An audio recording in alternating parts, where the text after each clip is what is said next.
Bismillahirrahmanirrahim. Assalamualaikum warahmatullahi wabarakatuh. Alhamdulillahi rabbil alamin.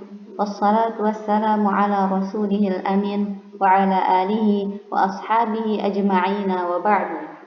Fa'allahumma anfa'na bima 'allamtana wa 'allimna ma yanfa'una wa zidna 'ilman wa hudan wa tuqan wa salahan ya rabbal alamin.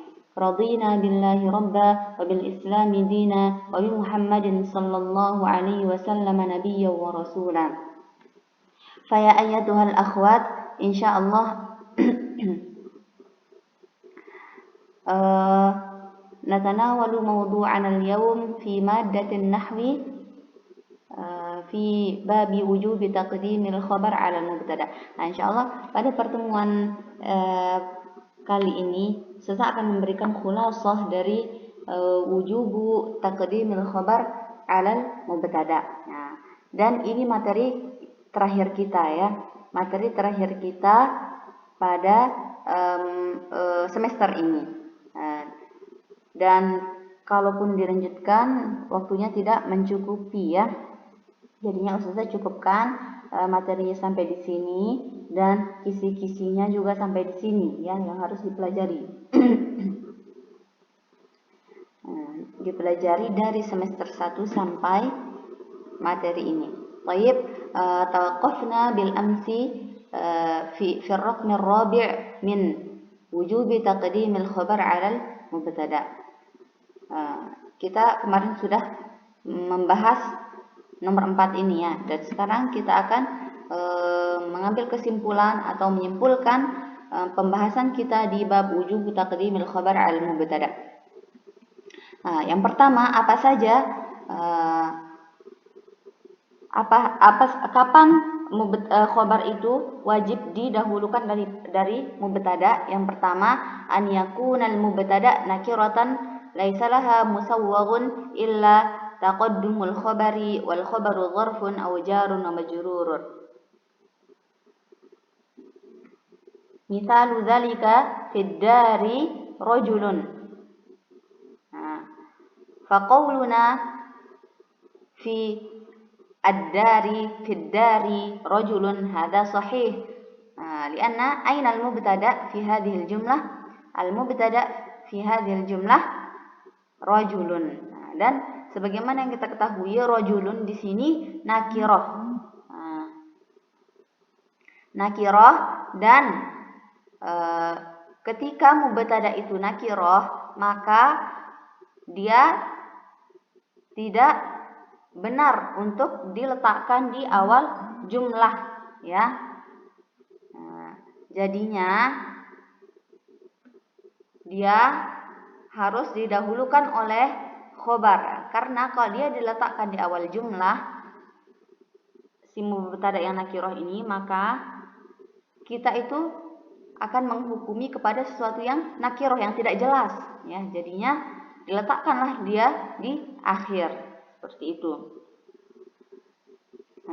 Fid dari rajulun sahih, lakinna qauluna rajulun fid dari hadza khata'un. Ketika kita mendahulukan mubtada yang nakirah, maka perkataan kita ini salah. Ini dalam kaidah nahwu ya, dalam berbahasa Arab. An yakunal mubtada nakiratan.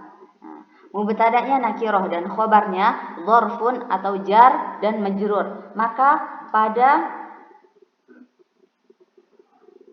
hal tersebut wajib kita mendahulukan khabar dari mubtada. Ketika mubtada'nya nakirah dan ketika khabarnya dzarf ataupun jar dan majrur. Diingat ya, ada mubtada' nakirah, ada khabar, dan khabarnya itu dzarf. Ingat, dzarf baik itu dzarfu makan atau dzarfu zaman. Dzarfu makan seperti apa? Amam, khalf, wara, seperti itu. Dan zaman seperti kapan? Al-an, al-yaum, seperti itu ya. Ketika khabarnya dzarf atau jar dan majrur, fi ala, ila, dan seterusnya. Ketika ada khabar dzarf atau jar dan majrur dan mubtada'nya nakirah, maka wajib mendahulukan khobar dari mubtada. Tapi ketika mubtada'nya ma'rifah dan khobarnya dzarf atau jar dan majrur, maka boleh dua keadaan, yaitu boleh mendahulukan khobar atau boleh mengakhirkan khobar, ya, seperti yang sudah dijelaskan pada pertemuan sebelumnya. Misal, yaitu apa? Fiddari al-ummu. Fiddari al-ummu. Di sini mubtada'nya ma'rifah, al-ummu, ada alif lam. Al-ummu. Maka pada keadaan tersebut kita boleh mendahulukan khobar. Fiddari al-ummu. Khobarnya fiddari. Mubtada'nya al-ummu. Boleh juga mengakhirkan khobar.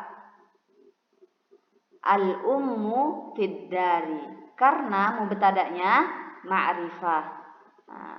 Kalau mubtada'nya ma'rifah, dia boleh dua keadaan. Baik. Kita lanjutkan pada keadaan yang kedua, yaitu keadaan di mana an yashtamilal mubtada' ala dhamirin ya'udu ala syai'in fil khabar. Keadaan di mana mubtada'nya itu bertemu dengan dhamir yang mana dhamir tersebut kembali pada khobar. An yashtamilal mubtada'u ala dhamirin ya'udu ala syai'in fil khabari. Ketika kita wajib mendahulukan khobar dari mubtada ketika mubtada'nya itu mencakup atau mengandung dhamir yang mana dhamir tersebut kembali kepada si khobar atau sesuatu yang ada hubungannya dengan khobar. Misaluhu fil baiti sahibuhu. Lihat, dhamir, adanya dhamir. Berarti yang mempunyai dhamir di sini siapa? Si mubtada'nya. Fil baiti sahibuhu. Maka pada keadaan tersebut wajib kita mendahulukan khobar daripada mubtada. Fil baiti khobar, mubtada'nya sahibuhu. Di rumah itu pemiliknya, sahibuhu. Dhamir ha di sini kembali kepada si khobar, pemilik rumah. Fil baiti sahibul bait atau fil baiti sahibuhu. Maka pada keadaan tersebut tidak benar kita mendahulukan mubtada daripada khobar. Sahibuhu fil bait hadza khata. Karena dhamir ha di sini dia akan kembali kepada lafaz yang diakhirkan dan itu tidak boleh dalam kaidah bahasa Arab. Sahibuhu fil bait hadza khata. Karena biasanya dhamir itu akan kembali kepada sesuatu sebelumnya yang sudah dilafazkan sebelumnya. Dan ini dhamir kembali kepada sesuatu yang dilafazkan secara lafaz, yaitu terletak di akhir, dan ini salah. Sahibu fil baiti khata. Lakinna as-shawab atau sahih huwa qauluna fil baiti sahibuhu. Yang benar adalah fil baiti sahibuhu walaysa sahibuhu fil bait. Baik. Keadaan yang ketiga, wajib mendahulukan khobar daripada mubtada, yaitu an yakunal khobar lahu sadrul kalam. Keadaan khobar itu lahu sadrul kalam, biasanya dia itu berupa isim istifham. Khobarnya berupa isim istifham, misalnya. Misal, man rabbuka. Faqauluna man rabbuka sahih wa qauluna rabbuka man hadza khata. Au kaifa haluka. Haluka kaifa, ini salah. Lakinna shawab huwa kaifa haluka. Baik. Dan keadaan yang terakhir yaitu apa? An yakunal mubtada mahsuran fihi. An yakuna Oh, di sini an yakunal khabar mahsuran. Afwan, salah tulis. An yakunal khabaru mahsuran fil mubtada'i. Itu khobarnya dihasr atau difokuskan pada si mubtada. Nah, ini sudah kita bahas kemarin ya. Khobar itu dihasrkan atau difokuskan pada mubtada. Nah, biasanya menggunakan innama atau ma ya. Innama fil baiti Zaidun. Nah, innama fil baiti Zaidun. Maka di sini khobar wajib didahulukan ya. Faquluna innama Zaidun fil baiti hadza khata'un. Lakinna shawab innama fil baiti Zaidun. Nah, kita wajib mendahulukan khobar daripada mubtada.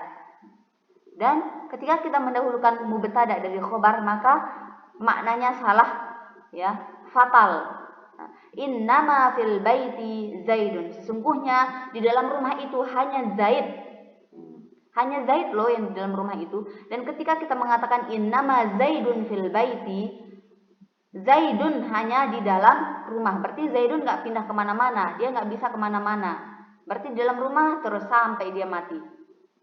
Seperti itu ya. Dan ini salah ya.